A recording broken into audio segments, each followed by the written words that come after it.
नमस्कार। Israel, Iran र American युद्धले अब यसले विश्वभरि असर देखा पर्न थालेको छ।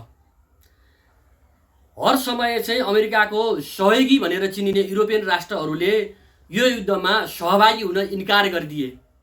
उनीहरूले यो युद्ध आफ्नो नभएको बताइरहेका छन्। स्पेनले त पहिलेदेखि नै अमेरिकालाई आफ्नो एयर स्पेस प्रयोग गर्न नदिने घोषणा गरेको थियो। अहिले आएर फ्रान्सले पनि अमेरिकालाई आफ्नो एयर स्पेस प्रयोग गर्न नदिने घोषणा गरेको छ। त्यसैगरी इटली पनि त्यही पक्षमा गइरहेको देखिन्छ।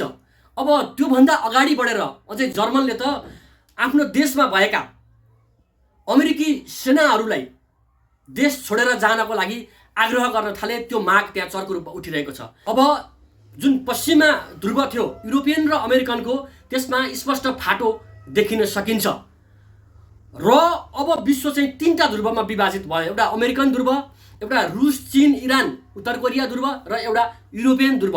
अब हेर्दै जाउँ यो टकराव कहाँसम्म पुग्छ र यो टकरावले विश्वलाई एकपटक अझै सङ्कटमा धकेल्ने प्रश्न छ। र नेपालमा भने यहाँ कुनै पनि तरिकाले अनेक हत्कण्डा अपनाएर विदेशीहरूलाई भित्राउने खेलमा केही मानिसहरू लागिरहेका छन्। सचेत नेपालीहरूले यो कुरोमा मनन गर्दै अब हामीले कुनै पनि ध्रुवलाई नेपाली भूमि प्रयोग गर्नबाट रोक्नको लागि आवाज उठाउनु पर्ने समय आएको छ। जागौँ साथी हो। जय देश।